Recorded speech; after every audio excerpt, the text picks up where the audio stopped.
Don't expect any post June 1 cuts this year for the Falcons, but that conversation does give us a chance to talk about how Cordero Patterson's changing role still has value for this Falcons offense this year. You are Locked On Falcons, your daily Atlanta Falcons podcast. Part of the Locked On Podcast Network, your team every day.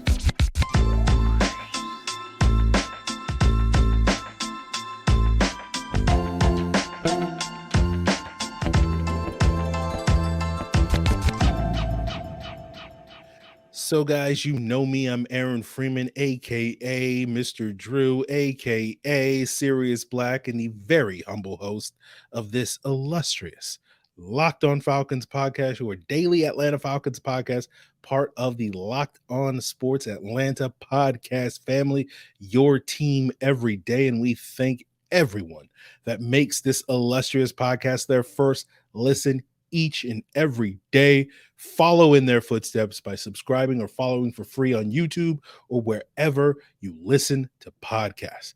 And for those of you that are checking us out on YouTube, where you can get the video version of the podcast the night before the audio drops, you are noticing an upgrade in graphics. Go on ahead and give us a like, give us that thumbs up, smash that like button, as they say here in these YouTube streets, and go ahead and follow us. Subscribe on YouTube so that you can get these incredible graphics, each and every day as your first listen and first watch moving forward. So today's episode, since we are at the end of May, we'll be talking a little bit about post June 1 moves, and none are on the horizon for the Falcons this year, unlike last year, where this time last year we were talking about Deion Jones's last days in Atlanta, and it took basically another 4 months before the Falcons eventually were able to part ways with Deion Jones. I don't think we're going to see that this year with any player on the Falcons roster, but it is interesting that when you do look at how the post June 1 roster moves work, and how, for those of you unfamiliar, what that does is if you release or trade a player starting on June 2nd, so post June 1, it changes how much dead money is accelerated into the cap. And rather than accelerating all of the remaining dead money, which is all the sort of unamortized, unpaid, whatever you want to call it, unprorated signing bonus money left on the player's contract, instead of that all accelerating into 1 year, as it would if you were to cut or trade a player on before June 1st or before June 2nd. Instead, it spreads it over 2 years. And what that does for the Falcons, and we'll look a little bit at a couple of players where it could theoretically affect them, but I want to stress that, I do not think these two players in Cordero Patterson and Younghoe Koo are, potential cut candidates. And I have to stress that because I know some of you guys watch or listen to the podcast in the background, and you're like, what is he saying? They're going to cut Cordero Patterson and Younghoe Koo because you weren't paying attention? No, I'm not saying that. They're not going to get cut, but it does at least allow us in this conversation talking about how post June 1 cuts and post June 1 trades make. And we'll talk a little bit later about a possible post June 1 trade the Falcons may make to acquire a player where these rules do apply. But you look at the two contracts where the June 1 designation distinction does potentially affect their deals are Cordero Patterson, Younghoe Koo, right? If the Falcons were to cut them today before June 2nd, right, they would have to take on $3.75 million in dead money for Cordero Patterson, which would save them about $1.75 million against his $5.5 million cap hit this year. And so that's not really that conducive. You're not saving a whole lot. With Younghoe Koo, his cap hit is like over 5 million or whatever, and they would have to take on about 5 million in dead money, and they would actually take a $250,000 cap penalty. So they would lose 250,000 in cap space if they cut him today. But if they waited till Friday, June 2nd, right, they would basically only have to take on about $1.25 million in dead money for both players. So that would theoretically save them about $4.25 million for Cordero Patterson and $3.5 million for Younghoe Koo, right? But again, those moves aren't going to happen. But it is notable that with Cordero Patterson, because of the Bijan Robinson selection, there has been some speculation from some corners of Falcons fan base and whatnot that, maybe Cordero Patterson could be on the roster bubble because he may be left by the wayside due to the presence of Bijan Robinson. I don't think the Falcons have any intention of moving on from Cordero Patterson this year. Next year, when his contract is up, probably that's when they'll decide to move on from a then 33-year-old Cordero Patterson. But I think they still have a role for Cordero Patterson this year. I think Cordero Patterson checks all the boxes that the team wants. He adds versatility. He's the epitome. He began the positionless football trend here in Atlanta that we fully expect to take advantage in Bijan, and having a player of Patterson's ability that can do all the various things that he can do is still valuable for this football team. Not to mention, we know this regime loves to talk about makeup and all the guys with the right makeup. And for all the same reasons that you, I, and every other Falcon fan love CP is exactly why this coaching staff loves CP. So to me, you have no fear about worrying about Cordero Patterson not suiting up for the Atlanta Falcons this year. And if I'm wrong on that, then I will eat that plate of crow and I will cry sad tears while I eat that undelicious, disgusting plate of crow. But we'll talk a little bit later about Hunter Renfrow as a potential post-June 1 trade for the Raiders and whether or not the Falcons should come calling with him. And that's continuing the conversation that we began yesterday, talking about DeAndre Hopkins as a potential option for the Falcons, Corey Davis as a potential option for the Falcons. We know the Falcons have wide receiver concerns, and I think that's another factor in Cordero Patterson's favor, because the expectation is that Cordero Patterson, along with Bijan Robinson, along with Avery Williams, some of these running backs, these positionless running backs that can dabble as both receivers and runners, are going to help alleviate some of the concerns that the Falcons have at the wide receiver position that may make them as unwilling to go out there and acquire a receiver of Hopkins, Davis, or Renfrow's caliber. And I think, Patterson, while I don't expect him to be a huge part of the run game, I do expect him early in the season to be a factor in the run game. I've joked with several people that, fantasy football folks are going to be very upset with Arthur Smith once again this year because, they're going into the season expecting Bijan Robinson to get 20, 25 touches right away. And, I've joked that instead you'll get 8 carries for each of Tyler Algier, Cordero Patterson, Bijan Robinson in that week 1 matchup, and people will freak out. Now, later in the season, as I think Bijan Robinson gets more comfortable and is more comfortable in the offense and has an expanded role, I do think you'll see less and less of Patterson getting the run snaps, and that's where we will see more of his potential impact as a receiver.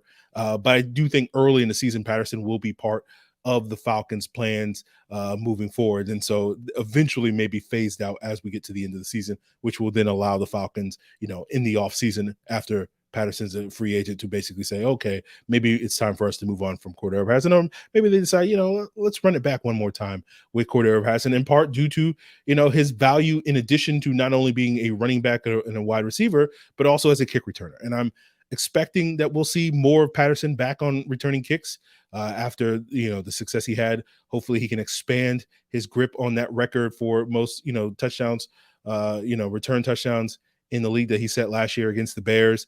And when we talk about this team's need to be explosive, it totally makes sense to have a player like Cordero Patterson on kickoff returns, because when we're talking about explosiveness, we tend to focus primarily on the 20-plus yard runs and passes on offense. But, any plays that flip field position should be considered explosive plays. So for the defense, those are turnovers. And for the special teams, those are big returns. And Cordero Patterson adding, that explosive return ability will be an asset for this football team as they look to become more and more explosive moving forward. So no post-June 1 cuts for the Falcons, even though theoretically they could move on from Cordero Patterson after June 1st and save additional cap space. But again, I think we will see Cordero Patterson have still a valuable role with this team. And of course, the incomparable Younghoe Koo is definitely not going anywhere anytime soon. But talking about explosiveness and the need to address that wide receiver position, while we've been on Corey Davis watch for several months now, we may have to switch to Hunter Renfrow watch, because, there is the possibility that the Raiders do finally decide to part ways with Hunter Renfrow, starting on June 2nd. And we'll break that down and why Hunter Renfrow potentially makes sense for the Atlanta Falcons this year as part of that conversation about being explosive or not being explosive and how he factors into that. And we'll get into all of that, guys, as we continue today's new look Locked On Falcons. But first, let's talk about the NBA Finals, which is, starting up on June 1st between the Heat and the Nuggets. And it's the perfect time to make your fast break over to FanDuel to bet on all that action. And the great thing that FanDuel's offering now is that new customers get a no sweat first bet up to $2,500. So they've gone up from $1,000 to $2,500. And that means if your first bet doesn't win, you get bonus bets back up to $2,500. And whether you want to bet that on the Heat or the Nuggets in the NBA Finals, you want to bet it on the upcoming NBA draft, you want to bet it on the upcoming NFL season, right? Bijan Robinson, still the favorite for Offensive Rookie of the Year, or you want to bet it on Major League Baseball with their season going strong. There's no better place than America's number one sportsbook, which is FanDuel. So visit FanDuel.com/lockedon and you'll get your no sweat first bet up to $2,500. Again, that's FanDuel.com/lockedon. FanDuel, an official sports betting partner of the NBA.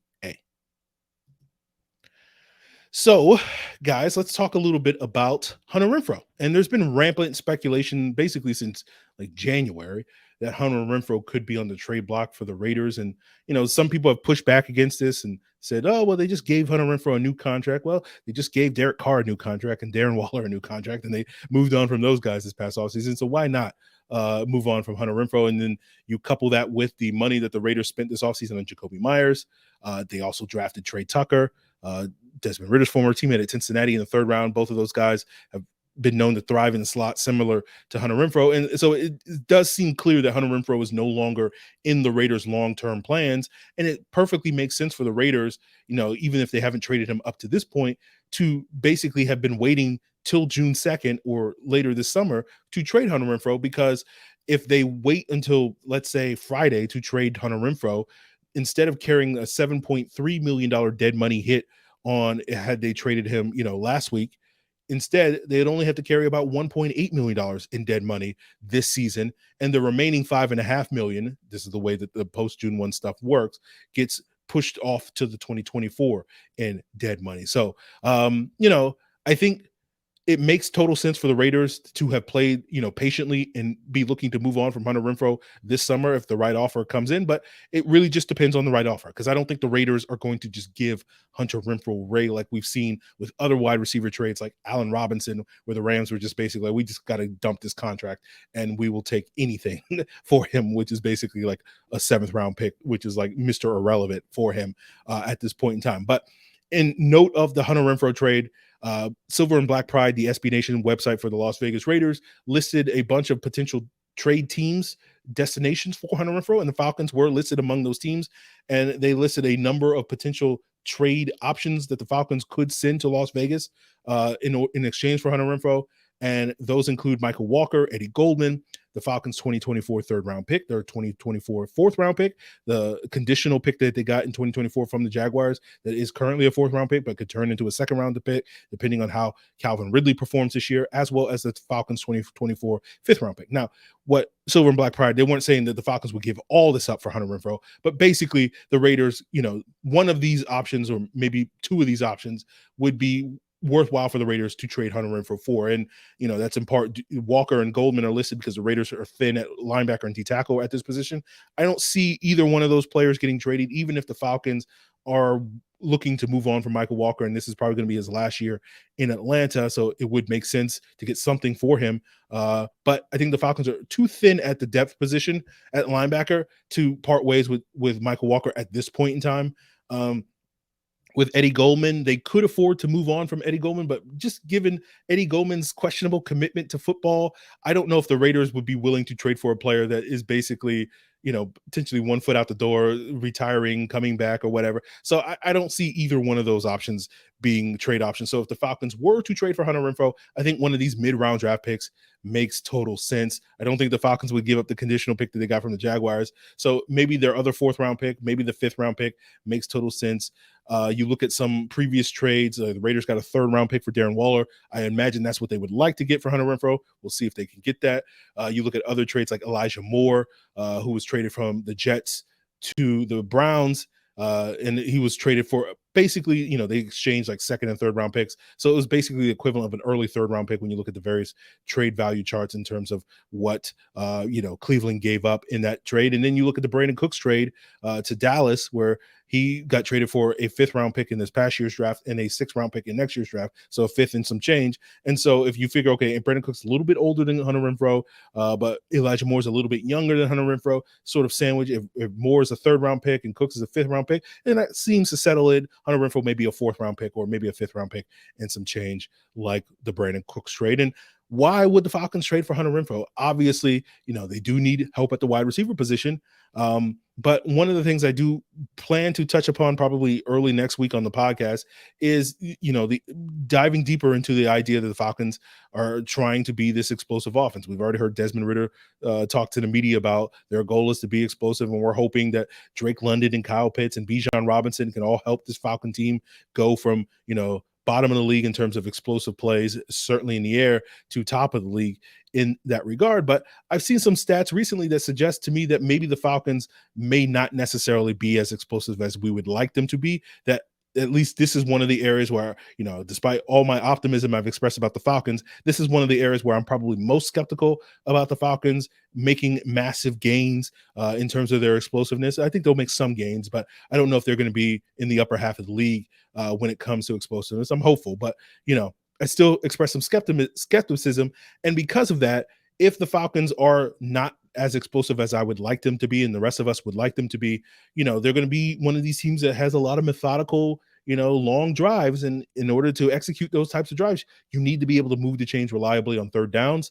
And you look at a player like Hunter Renfrow, he's been one of the best 3rd down receivers in the league since entering back in 2019. You look at all the receivers that have had at least 75 3rd or 4th down targets since 2019, which include Hunter Renfrow. There's been only 20 of those guys have had a conversion rate on 3rd and 4th downs of 50% or higher. Hunter Renfrow is one of those with 50.4% conversion rate. It's better than DeAndre Hopkins. It's better than Corey Davis. It's better than CeeDee Lamb and Chris Godwin and Amari Cooper and all these high-end receivers. Hunter Renfrow also has one of 20 receivers that have over 1,000 yards combined over the last 4 years on 3rd and 4th down catches. And so if the Falcons are going to be this super methodical team, having a reliable chain mover like Hunter Renfrow makes a ton of sense. And now some people will push back and say, oh, well, Hunter Renfrow is just a slot receiver.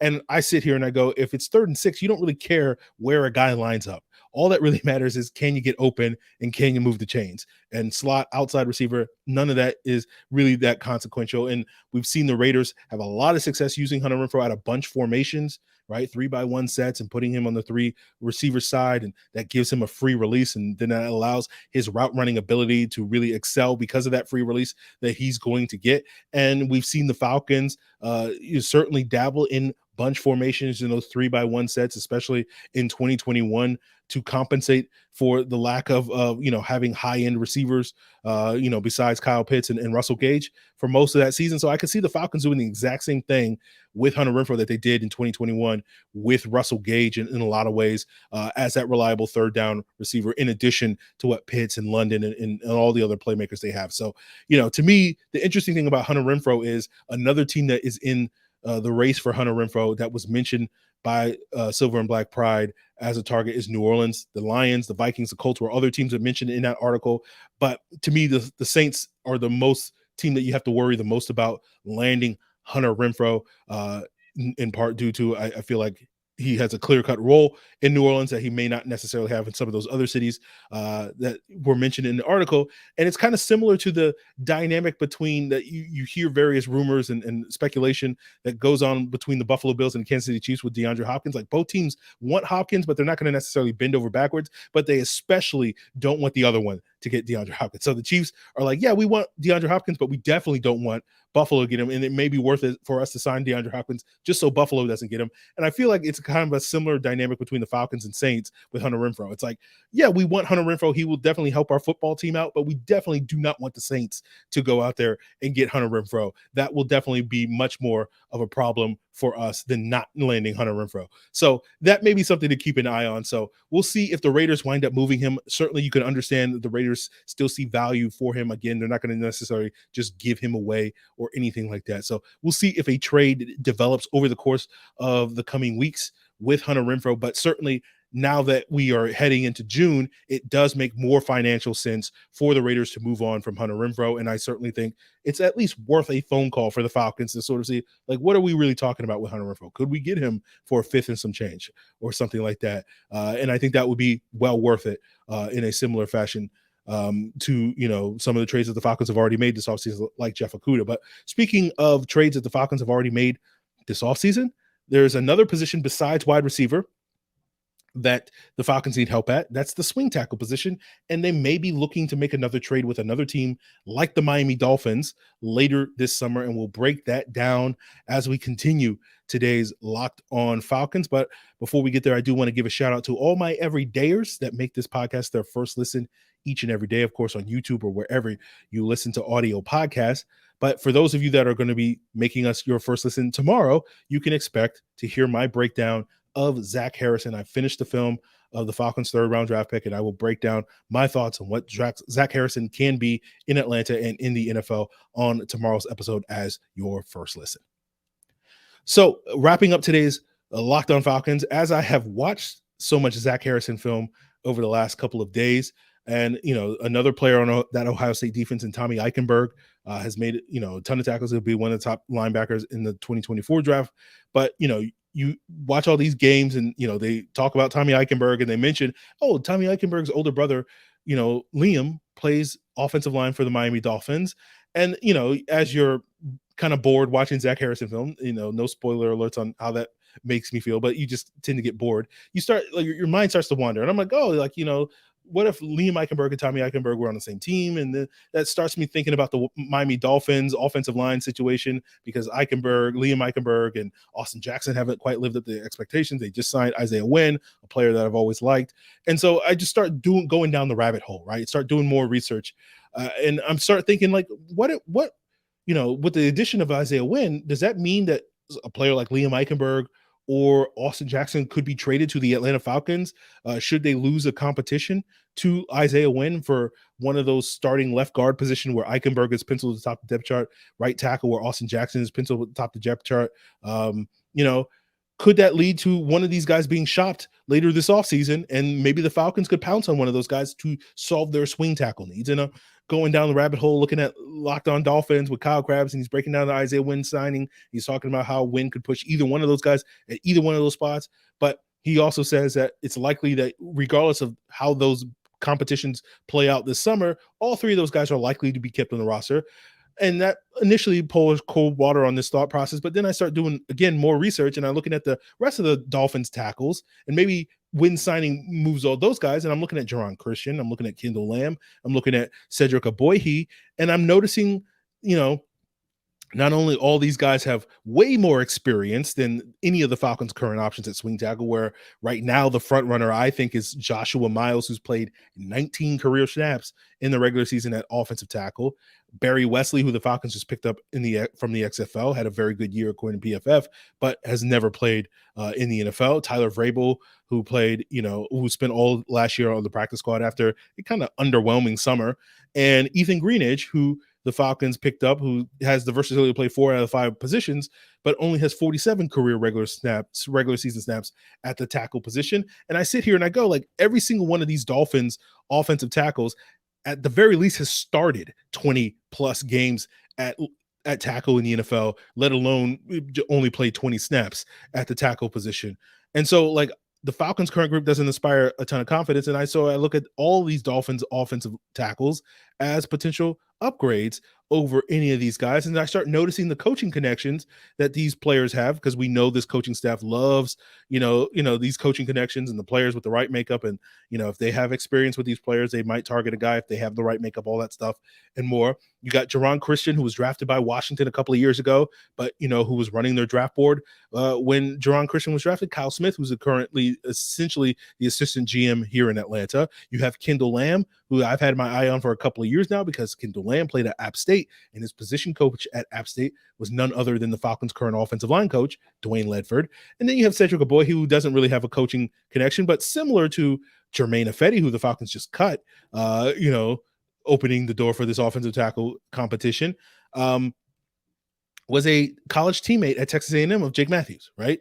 And then I start doing more research and I go, oh yeah, the Falcons assistant offensive line coach, Sean Flaherty, I've always been sort of in my brain has always thought like he's been the last 5 years at NC State, but in fact, he spent 3 years prior to joining the Falcons in 2022 as an assistant with the Miami Dolphins, as an assistant offensive line coach, and I think also working with the tight ends. So he's worked directly with guys like Austin Jackson and Liam Eichenberg while they were in Miami. And so I sit here and I go like, there's a lot of smoke here, right? If there's smoke, there's fire here with the Falcons. And so I'm kind of planting the seed now, that when we get to August, where, by the way, the Falcons also play the Dolphins in the first preseason game, and then they have joint practices earlier that week in, the first week of August. And, this coaching staff is going to get an up close firsthand look at several of these tackles in camp and how they practice and how they work over the course of several days during that week in August. And so it just seems like, again, it just seems to make too much sense that if the Falcons are unhappy with their swing tackle competition, and I think the Falcons aren't going to necessarily rush anything. They're going to see how it all plays out, in those early weeks in training camp. But if we get to mid-August, late August, when cuts are going to need to be made and the Falcons are not necessarily happy and thrilled with their tackle position, it does make total sense to me that they'll give the Dolphins a call. And whether it's, Isaiah Wynn or Austin Jackson or Liam Eichenberg or Jerron Quishin or Kendall Lamb or Cedric Abohi, it does feel like one of these guys will be available, whether that's a conditional 7th round pick or whether that's the Falcons making a similar Okudah-like trade for one of these reclamation projects with Eichenberg or Jackson, who have been underwhelming as starting left tackles and right tackles over the last couple of years in Miami. But then again, the difference between that and the Okudah trade is Okudah is expected to be a starter for the Falcons, right? Eichenberg and Jackson, or any of these guys, are not expected to be starters because you have Jake Matthews locked in for at least 2 more years. You have Caleb McGarry locked in for at least 2 more years. You just need to be a backup. So while they've been underwhelming starters with Eichenberg and Jackson and several of these other guys like Abohi and Lamb and Christian, right? We don't need them to be starters. We just need them to be backups. And, an underwhelming starter usually is a pretty good backup, right? So I sit here and I go like, yeah, why not kick the tires on one of these guys if the Falcons are unhappy with their offensive tackle competition for that swing tackle position? So I'd be willing to take my chances on one of these guys. And it just seems to make so much sense that the Falcons, through, these coaching connections, through the preseason, through those joint practices, at some point, they might give the Dolphins a call to address their swing tackle need. Not to mention the Dolphins also use a 7th round pick on Ryan Hayes. So, he could also make one or more of these guys more expendable. Maybe that makes a Jackson or an Eichenberg or a Wynn much more expendable because Brian Hayes emerges in training camp and push one of those guys off the roster. So we'll just sort of have to see how that plays out. But I know certainly as we get later in the summer, when when I'm looking at the 53-man roster projections for various teams to see who's sort of on the roster bubble, I think you guys should also be checking those out for the Dolphins and paying attention to what's going on with the Dolphins. Maybe make Locked On Dolphins your second or third listen later this summer to see what's going on with those training camp competitions at that tackle position with Kyle Krabs and whatnot. So that's what I wanted to say. That's something to keep an eye on later this summer. Hunter Renfrow, the Dolphins, swing tackle depth and competition and all that various stuff. And of course, Cordero Patterson's role with the Falcons. But we'll leave it there, guys. And tomorrow, of course, we'll be back with a Zach Harris film review, breakdown, scouting report, whatever you want to call it. And that will be your first listen. So continue to make Locked On Falcons your first listen on YouTube or wherever you listen to podcasts, guys. Really appreciate it. Until then.